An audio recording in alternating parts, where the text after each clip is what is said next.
This episode is brought to you by Accenture. When your advertising operations fall out of sync, everything else follows. Spotify and Accenture are working together to reinvent the rhythm of ad sales, using automation, analytics, and smarter workflows to simplify campaign delivery and access better data across the business. The result? Less time spent on operations, more time connecting brands with the moments and fandoms that matter most. Learn more at accenture.com/Spotify.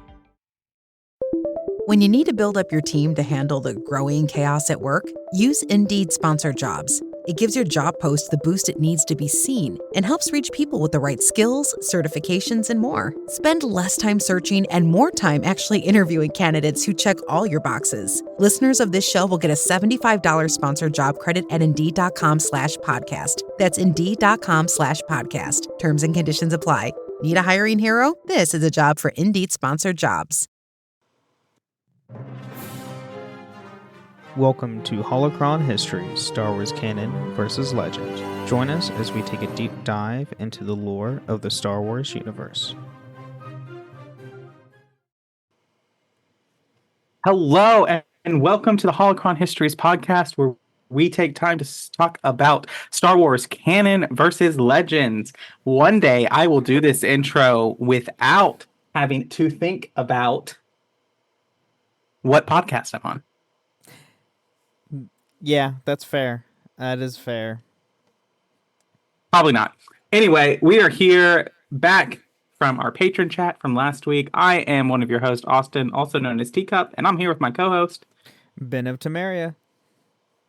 Yeah, and so we're here to continue talking about Avar Kriss, which, if you don't know, is from the High Republic books, and probably has, I'm surprised we haven't seen mention yet of her in potential, even just mention.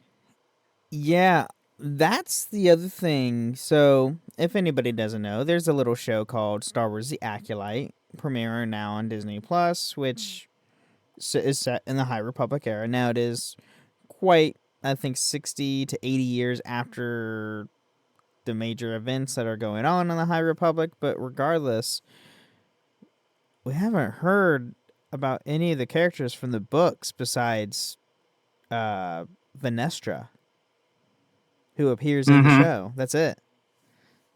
Well, isn't Kalnaka in the show? No. Or he's in the show, No, but it's a he's not in different the Wookiee. books. It's a different Wookiee. It's a different Wookiee in the books. Yeah, completely different. Yeah, we haven't heard anything about Avar, which is very interesting. So, for everybody listening to the show, and you didn't go and listen to part 1 of this Avar Kriss, definitely do that now, because we are going to be getting into some things that you might not be, too much aware of. In part 1, as a summary, we did go over of her becoming a Jedi, going through the Great Disaster, which is the first book, the Light of the Jedi, and specifically going over her with the Nihil threat and becoming the Marshal of Starlight Beacon. And this, we are now going into more with the whole Nihil debacle, where Avar now approached Margara and speaking in Huttese, mind you, so she knows Huttese, attempted to negotiate a peaceful resolution to the delicate situation. She learned from the Hutt that Cal Solman's secret had been in fact a contract between the people of the Sedri Minor and the Hutts, training gained from the former for a promise for protection and the security of the latter. Kriss's negotiations were interrupted by Skier, who is a Trandoshan Jedi. The Trandoshan, falling again under the sway of the Dringers' infection, attacked Mirga, and with the vines from the Drengir had grown in the place of his missing arm. The Hutt then ordered her army of mercenaries to attack the Jedi. As the battle begun, Kriss spoke to Esta Maru over her comm link again, requesting aid from Starlight Beacon. However, the beacon's own Drengir infestation had grown rapidly, and Maru informed Kriss that no reinforcements could be sent. Avar told Skier to release Margara in hopes that the Hutt would call off her attack. Skier ignored Avar's words, and instead the brawl between the Trandoshan and the Hutt was interrupted when Kriv severed the Dringir's vines sprouting from her former master, and Avar levitated Margara in midair with the Force. So, the Drangir are a problem, as if you heard in the part 1 of our episode, are a very, very dangerous species in the galaxy that we thought were to be extinct, but were in fact not extinct, but locked in a space station far off in unknown space. Woohoo! Yeah, and have you read those comics? I have those I have the comics. I haven't read them yet. I read the book specifically about how the Drangir came back into the galaxy. Yeah.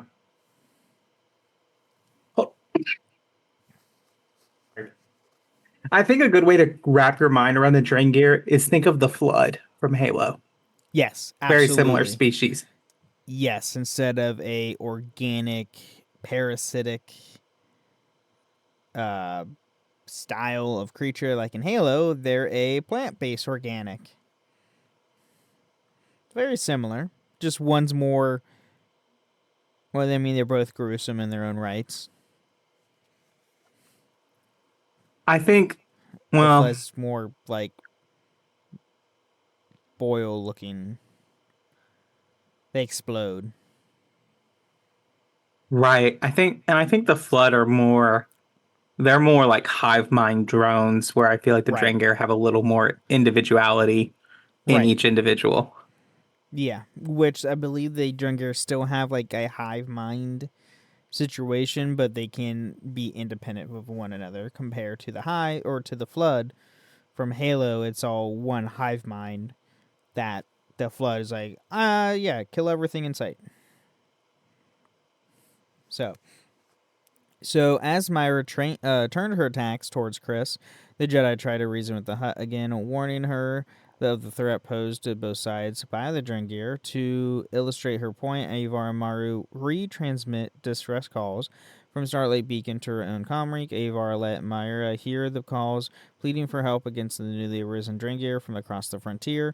Among these calls, call from Bilbosa, hearing that even Nal Hutta was besieged, prompted Mira to listen to Avar at last, but the Hutt still rejected the Jedi warnings, and neither force could face the Drangir alone.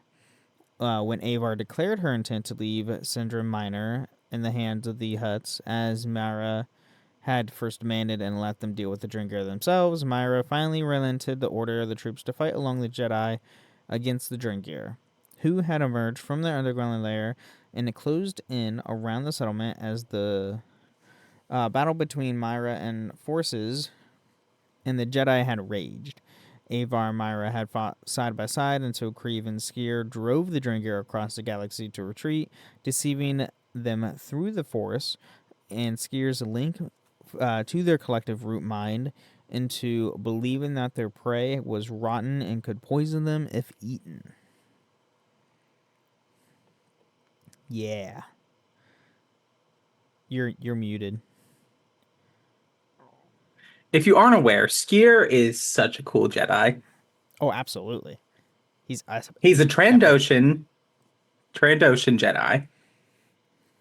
And he's just a good character. Oh, absolutely.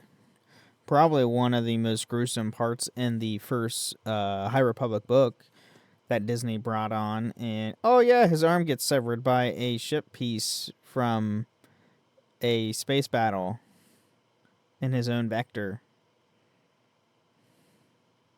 Are you even a Star Wars character if you don't lose an arm? Yeah, that's fair. That's a fair point. I mean, I would say Rey is not fully come into her own because she has not lost a limb. True. I would say the same thing with some of the characters in Acolyte, but with the most recent episode, they lost more than a limb. Mm-hmm. Yeah. God, that episode was brutal. Anyway, moving on.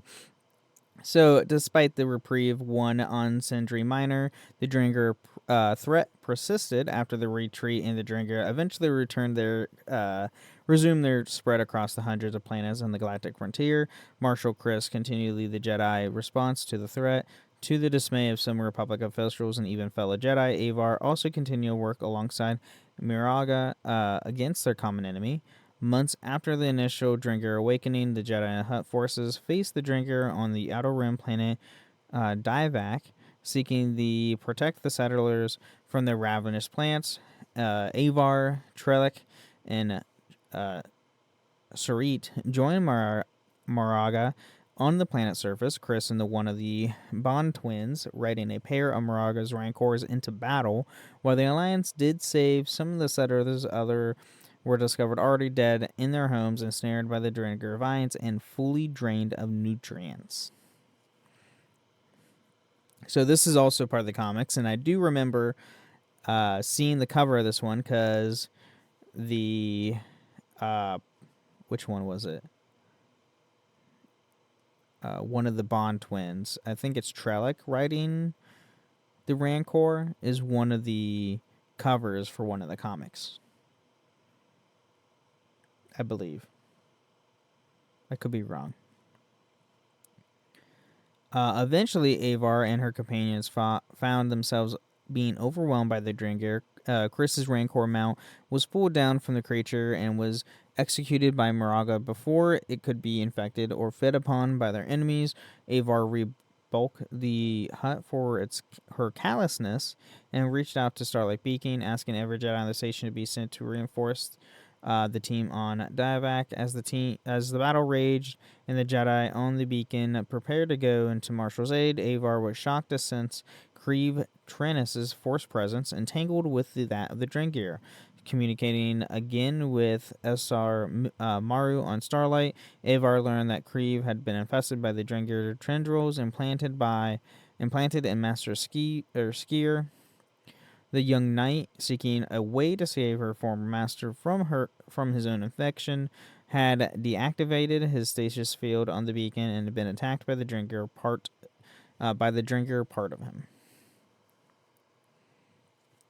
Yeah, things just keep getting worse and worse, and you get that the High Republic is not a fun time. Like, there's so many things going on at once. I think, and this is something like that you need to know when you are watching the show with the High Republic. The Jedi are they're content. They're not really like striving towards any type of goal other than maintaining peace in the galaxy. And they're also an arm of the Senate. And so the Senate directs where they go and what they do and how they do things. So how a Sith, perhaps, that might be able to overpower half a dozen Jedi Knights is not that far out from this. It is one of my favorite book series is The Inheritance Cycle. And they talk about how Aragon is like has superhuman strength and all of this stuff. And they talk about, you're used to fighting people who can't put up much of a fight to you. And so you are obvious in your movements and you leave yourself open for attacks where you should otherwise defend yourself because you know that no one can stand a chance against you. That's kind of how the Jedi operate in this time, which is why there's a lot of gruesome stuff that happens because they have let their guard down. Oh, absolutely. Completely agree with that. So, now contained within the reactivated stasis field, Creve and Skier were attempting to use their connection to the root mine against the Dringer to find the heart of their network. With the aid of Maru and the Archivist Orbital in, Creve and Skier trace their connection back to the first Dringer. The Great Progenitor lashed out at Creve, through the root mind and to save his former Padawan, Skier ripped out his Drengir arm and broke the telepathic link between the Jedi and the Drengir. As this happened, the Drengir fighting Avar and on Divac began to scream. Maru relayed word to Kriss about the reason of the Drengir's distress. While linked mentally, Kriv had uncovered the location of the progenitor, the planet Motia, in wild space. So, by losing an arm, he gains the location of the leader. Mm-hmm.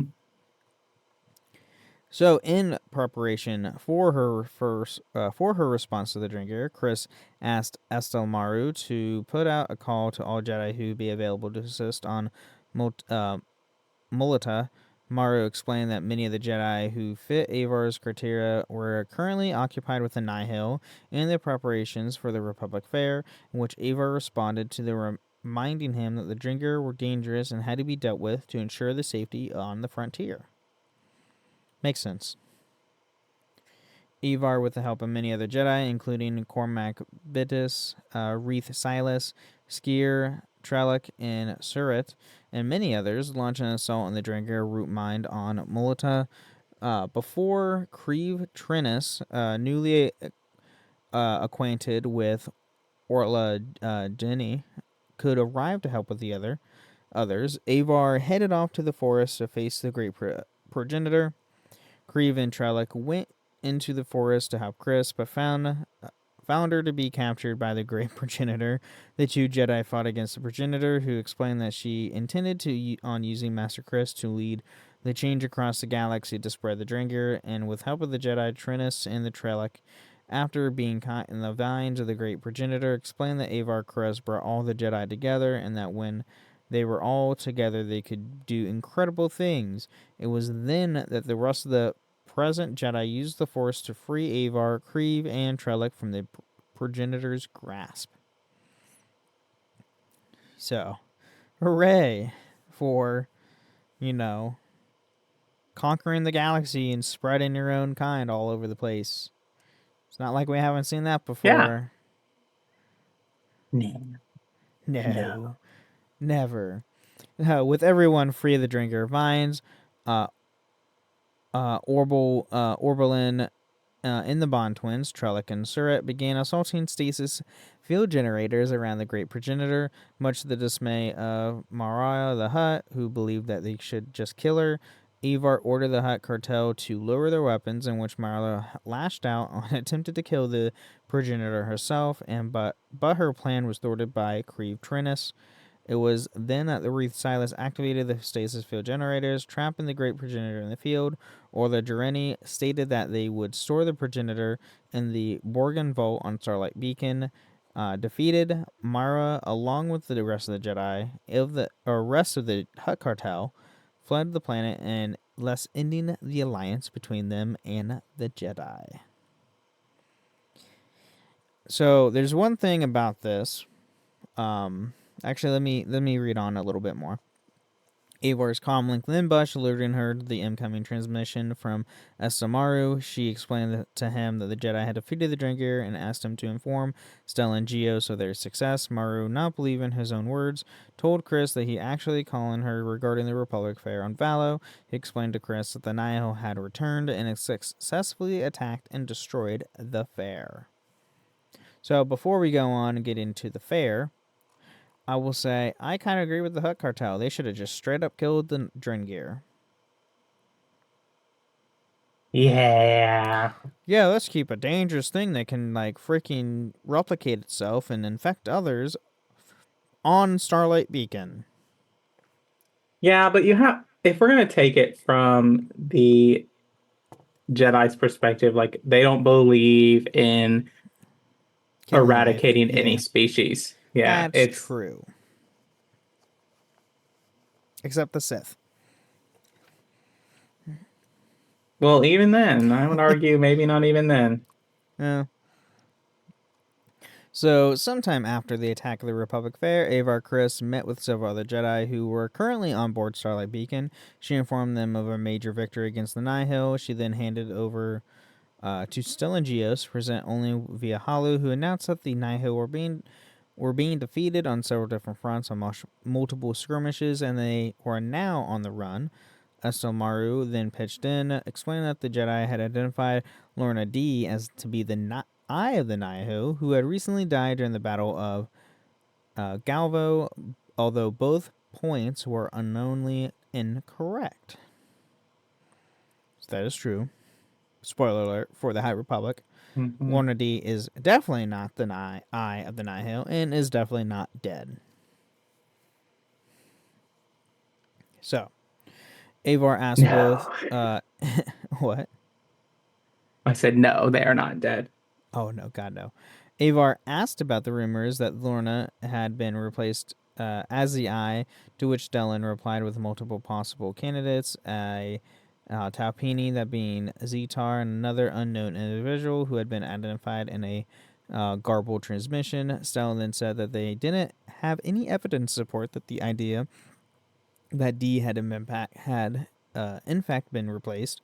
Kriss then told all present at Starlight's chief of security had intercepted intel suggesting that the Nihil forces were massing in the Sula system. Stellan decided that there were no Nihil in that area, as it had been checked by the Republic on multiple occasions. Avar countered this point by pointing out that there's been swept over Valo, believing it had been completely safe, even though at the end of the Nihil decimated the fair and hundreds of its visitors.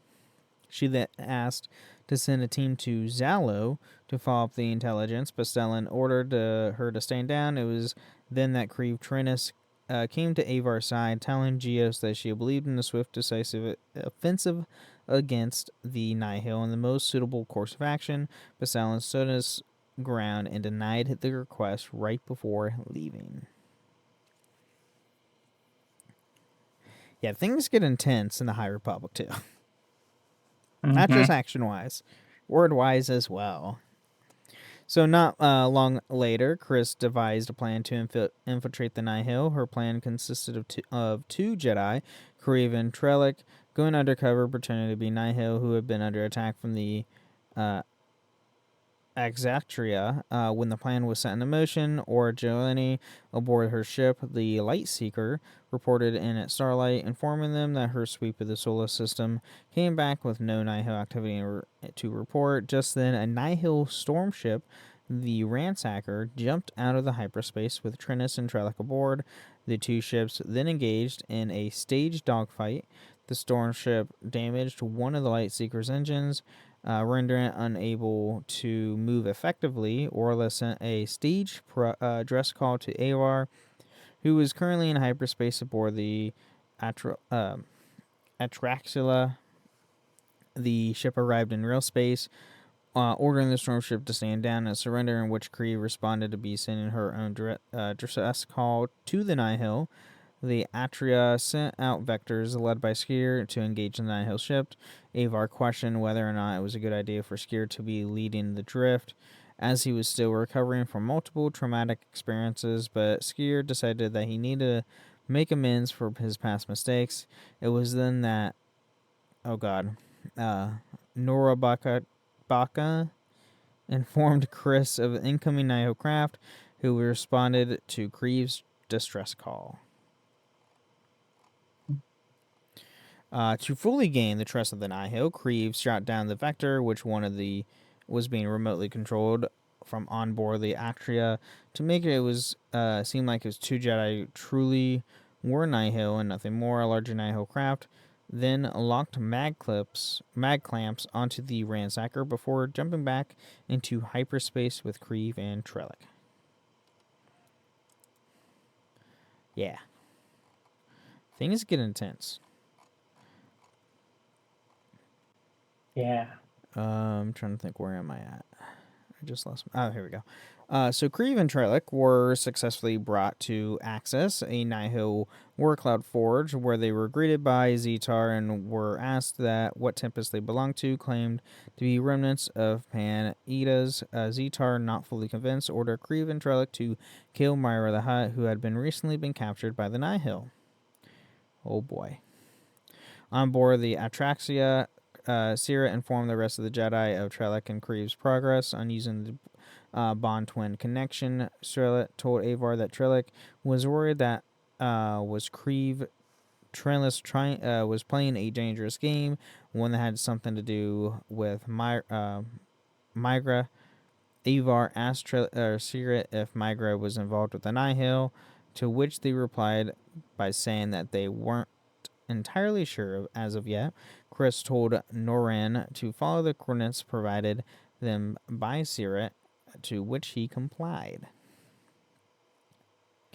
Back on the Warcloud Forge, Kreeve and Trellick try their best to buy themselves time to allow Avar to arrive on the planet, but they ran out of luck when Myra told Zetar that these two were actually Jedi, not Nihil. They engaged in the Nihil forces, but were stopped when Lorna D showed up. Sira told Avar of the revelation of Dee's survival, as she had been presumed to be died previously. Lorna then unveiled a box containing the power of the Great Leveler to Kreeve and Trellick. A box which, when open, overwhelmed Kreeve and Trellick and Sira with fear. Which, the Great Leveler is not a good thing, which we find out in Phase 2 very quickly. Sira, still on board of the Atria, told Avar that they had lost their connection to the Bond twin Trellick. Sira stated that the Trellick was gone, and Avar asked him if Trellick had become one with the Force, but Sira's only response was that they would attempt to reestablish the connection between the two. However, upon trying to do so, Sira began to succumb to fear and pain instilled within Trellick by the contents of the box, and they began turning into ashy husk. One which began fading away. Skier asked Avar that was happening to Sira, but she did not know, and she said that she could no longer hear their song in the Force. Sira swiftly got to her feet and threw Nora Banka out of the chair on the flight deck of the Atraxia, repeating that they desperately had to reach Zaius to rescue Trellick now. Sira then began changing their course so they could be heading to Zayax. Yeah. Great Leveler is no joke. No, does not sound like it. And with that being said, you want to take a quick mid-break? Yeah, let's go ahead and go to the middle of the show. Cool.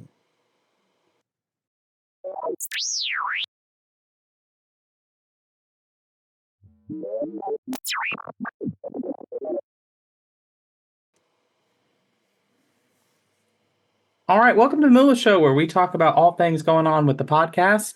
And so it's here where we thank our patrons. Thank you to our patrons who support us in all kinds of ways. If you'd like to support us, you can do that at patreon.com/holoconhistories and sign up there. And so another great way to support us is to leave us ratings or reviews on Apple or Spotify. If you leave us 5 stars and some kind words, we'll read your review on a future episode of the show. Ben, do we have a review to read today? I don't believe so. Nope, we do not this week. All right. Well, leave us those ratings, leave us those reviews. You can also check us out live every Tuesday. Well, we are live on Tuesdays at 8 p.m. Eastern Time, 5 p.m. Pacific. You can check us out at twitch.tv/Ben of Temeria. Come hang out with us on Twitch and check the show live. It's a great time to hang out and do that. You can also hang out with us on Discord. Join a Discord and you'll find us. And so there are lots of Discords, but particularly the Cups Podcasting and More Discord and the Ben and Friends Podcasting Discord servers. You can find us there. Other than that, I think that is all the announcements I have for the show. Cool. Yeah, I really have nothing to add to mine. So let's get back into more of Avar Kriss.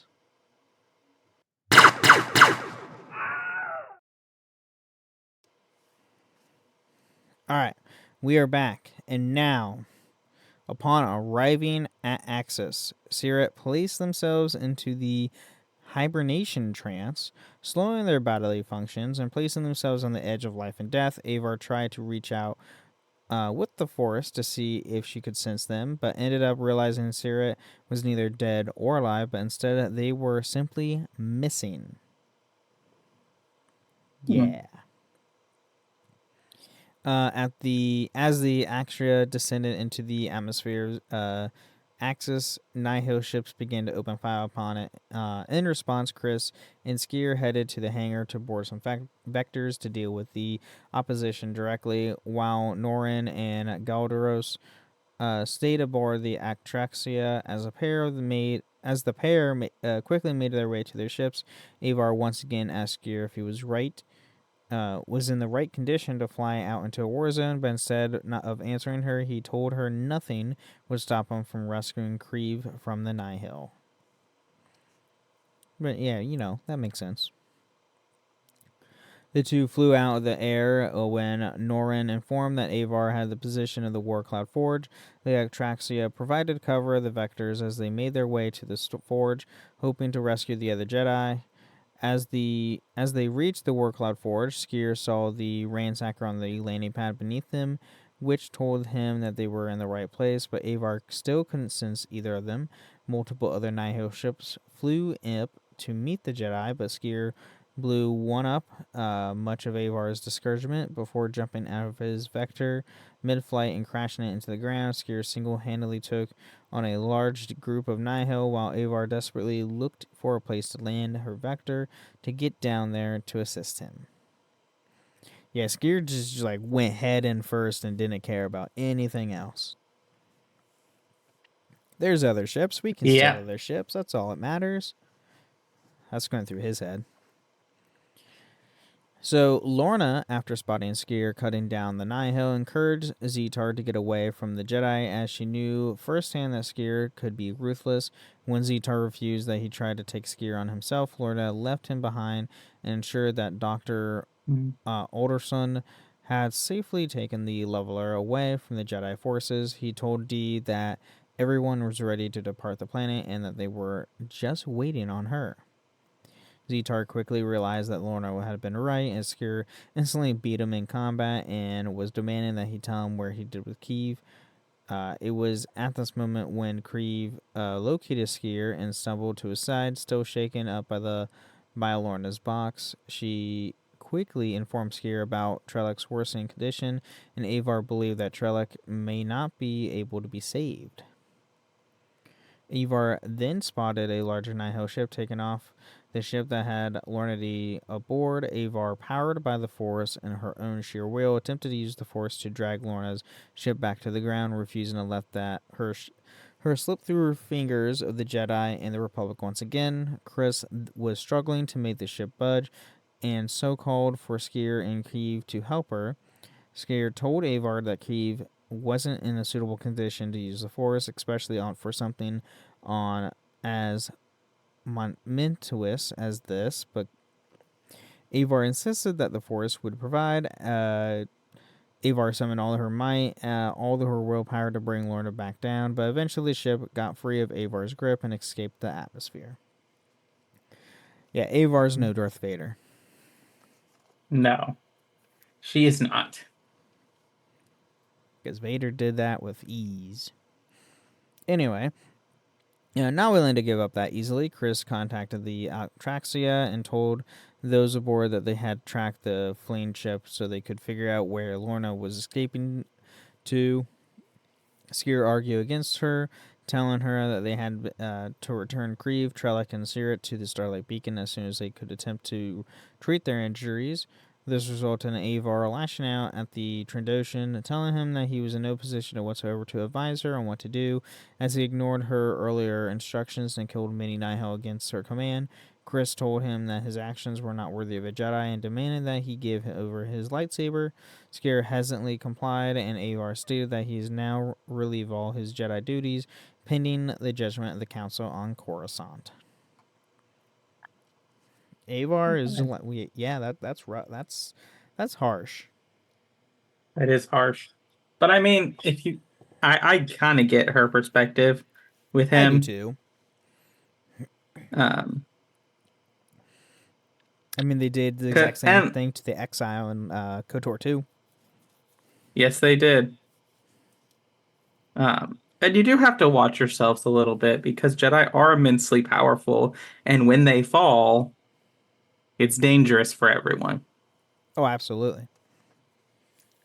So, after their failure on Axis, the Jedi regrouped on the Starlight Beacon. Some days later, a small group of Jedi gathered to discuss the transfer of the beacon to the planet of Iram. Stellan Geos and Estella Maru discussed the relief efforts of the planet after it had been hit by a continent-wide cyclone, laying waste to it. Meanwhile, Avar rested her eyes due to the exhaustion, as the rest of the Jedi were in deep conversation. As the conversation continued, Kriss cut it off, abruptly changing the topic to the Nihil response. She asked if the Altraxia had yet been fitted with the Nihil path drive to have been salvaged from the Battle of Galvo. Maru told her that the Jedi Gunra Manchi had completed the installation earlier that day. Avar continued to explain that the small group of the path drive contain the location of the main Nihil base and that the assault will go ahead. Stellan urged her to reconsider as the Jedi Council recommended that the Great Caution was taken and all future matters concerning the Nihil, but Avar rebuked the point, telling him that the time was very quickly running out of time, or running out for them. I can't talk. She then brought up a hollow of the platform suspended in open space and protected by a vacuum shield, explaining that this was the Nihil base located in no space called the Great Hall of the Nihil. Stalin once again told her to hold off, suggesting using the captured Nihil ship as a scout beforehand, but Avar reminded him that the Nihil had been attacked themselves and the Republic at large time and time again, and this time, instead of sneaking around the infiltrating them, they had to be better than them, and they had to confront the Nihil head-on as soon as they possibly could. Avar then ran off, shouting back to Stellan that the Exaxia would be prepared to launch. Stellan, still not physically present, only there through the hologram, called out to her, but she was gone. Yeah. Oh, yeah. And just wait, there's more.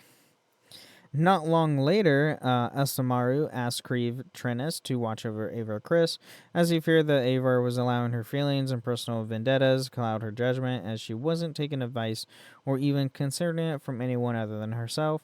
Creve felt that she wasn't up to the task, and after she was through Axis, told Maru that she believed Skier would be better to fit in the role, but Maru reminded Trennis that Skier was no longer in the position to do so. Afterwards, Creve visited Skier to try to convince him to join her on board the Atraxia so he could help look over Avar, but Skier told her that it was her duty and that he couldn't do it for her.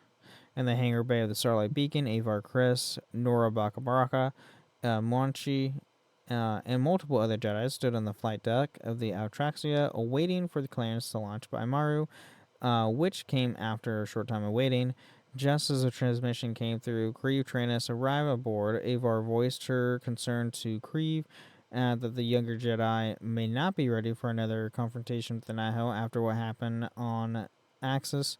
But Trennis told her that she wanted to see this through for Trellick and Surrit, who still laid in a hibernation aboard a Starlight Beacon.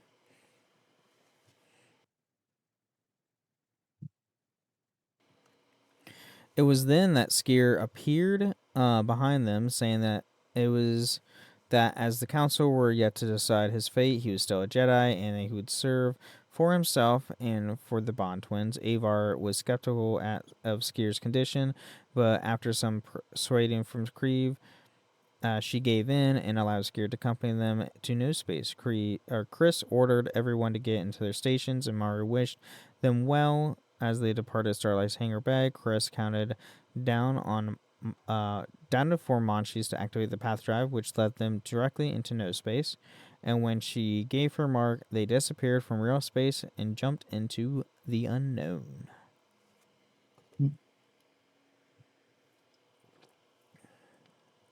We're almost done, everybody. Just a little bit more. So, when the Jedi attacked the Great Hall in the Nihil, Kriss gave into a rage, cutting off Dee's hand before preparing to strike down the Tempest Runner. Horrified, Creve yelled for her to stop. Yeah. Oh yeah. She goes ruthless there.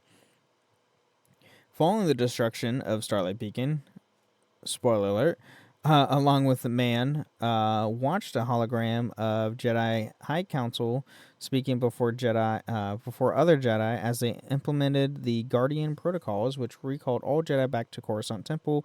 Man believed that it was a bad time as he and Kriss were in the middle of the relief effort, and Kriss informed him of the council was doing this. Then the situation must be more worse than she thought. 3 months later, Kriss, along with Angle, were placed on the missing and action list, though Man believed them to be inside the Nihil's occlusion zone. Indeed, Kriss continued her work as a Jedi in Nihil space, attempting to provide food to the hungry citizens who were likewise trapped behind the Nihil storm wall and suffered from the Marauders' neglect and cruelty. Which, yes, that happens in Phase 3. For anybody listening who doesn't know, that's all in the Phase 3 of the books. Go read them, and they're great. Kriss was recorded in an interactive hologram that was stored within the Jedi hologram. And the hologram, Kriss greeted future viewers of the message, offering to guide them during this attempt to restore the Jedi Order. The Jedi Master Luke Skywalker recovered the holocron at the Jedi Temple of Luke Skywalker. Hinnock, one of the Skywalker students, opened the holocron, viewing the holographic message left by Kriss.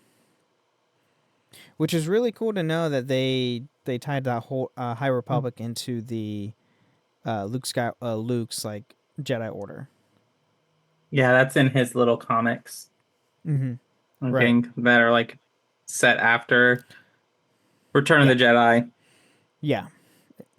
And then now we have behind the scenes. So Avar Kriss was created for the 2021 Star Wars High Republic multimedia project set to the feature the novel The High Republic, Light of the Jedi, written by Charles Soule. The character was first depicted unidentified through a hologram in a flashback within The Rise of Kylo Ren 3, a comic written by Soule, illustrated by Will Silney, and published by Marvel Comics on February 12th, 2020. After the reveal of Star Wars The High Republic, Soule confirmed that the character seen in the cover of The Light of the Jedi had a feature in the comic, providing Kriss's name, which was used in a StarWars.com article published on April 2nd, 2020, and detailed several other Jedi of the High Republic project. In 2021 audio drama High Republic Tempest Runner, Kriss was played by Shasky Marvelidel. Help me out here. Marv what? Marlaved. Leveled. So I don't know. Just move on. One of those. Yeah. So because Tempest Runner is a all voice cast out of the audio stuff. Kriss was created to exemplify the Jedi at their peak during the time of the High Republic, and was an instance of the project's opportunity to explore how the Jedi viewed the Force in a different era. Soule felt that Kriss's ability to hear the Jedi's through the Song of the Force was a good way to bring numerous character viewpoints together in one place. As a musician, Soule enjoyed being able to write about the Force in a way that he personally meaningful through developing Kriss. Concept art of Avar in both temple and mission attire was created by Diego Sato. And that's what we have on Avar Kriss. And her story is continuing to this day due to Phase 3 of the High Republic. And for all we know, she could be mentioned in the Acolyte. There's still, 3 episodes left of the Acolyte. Yeah, something like that. But I would also say, like, for me, she's an interesting character in that. And I think it is if you are into Star Wars books, which I know that not everyone is into kind of book media as a way to consume media, but like, they're worth a read. I struggled to get through Light of the Jedi, but the other ones I hear are phenomenal. Yeah, I would say if you're trying to get into the High Republic, I would say yes, The Light of the Jedi is a kind of a slog to get through because there's just so much going on and the way how they have the events going on as well. Personally, I feel like it's better audiobook form rather than reading format. But then everything after Light of the Jedi gets a lot more action-packed. There's a lot more action going on after Light of the Jedi. During Light of the Jedi, it's mainly, the whole book is about trying to have the hyperspace disaster fixed and, like, planets be saved. There's not, like, a whole lot of action going on. But the books lead after it, there's just a lot of action, which gets a lot of people more intertwined with the story. I would agree with that. But, yeah, that's what we got. Or that's what I got. All right. Well, thank you for bringing this to us. Again, if you want to come hang out with us on Discord and talk about Acolyte, please do so. We greatly appreciate that. Thank you for listening to the Holocron Histories podcast. We'll see you next time. And may the Force be with you.